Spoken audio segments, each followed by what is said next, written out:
up in my family in Nigeria, I would say there was no formal discussion about mental health issues.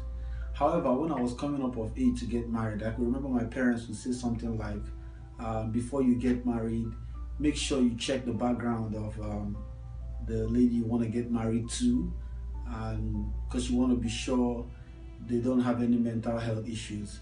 Aside from that, there was no discussion about mental health issues. From my experience as a healthcare professional who was trained in Nigeria, back then in medical school, our psychiatric rotation was just 1 month, and I really don't know how much you're going to learn in 1 month. So for me, I gave myself the opportunity to work in a psychiatric hospital in Calabar during my national youth service. Well, I would say that this is an experience I would not trade for anything, because I got to experience what it meant to work with this group of patients firsthand, and I also got to come in contact with the challenges facing mental health issues in our country, Nigeria. Now, a lot of factors contribute to people not discussing mental health related issues in our country. First of all, I would say education. Our people are not really educated on these issues.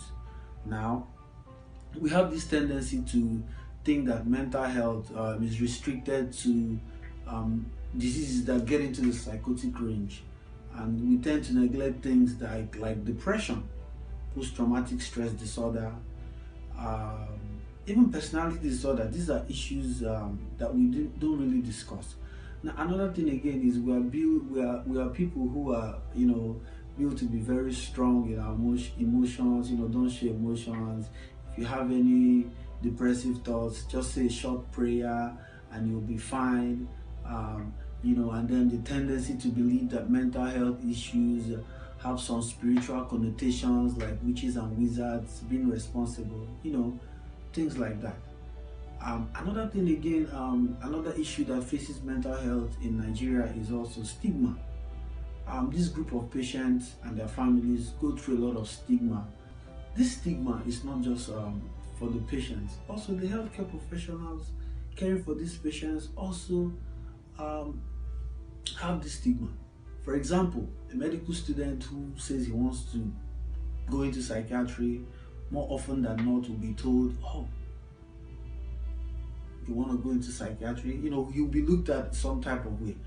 I remember when I told my dad I wanted to work in that psychiatric hospital, to gain that experience, he looked at me some type of way, So this stigma is not just for the patients and their families, and it also stretches to the healthcare profession. There were cases of patients who had mental health issues, and the first point of call would be to prayer houses. And what do they do in these prayer houses?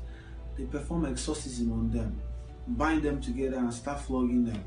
It was really hard for people to draw the line between when to seek proper mental health care.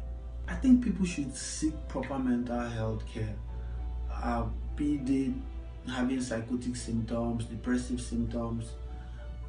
People should be encouraged to seek proper mental health. Sometimes we hear of people committing suicide, we read them up as stories, not until they happen to somebody we know.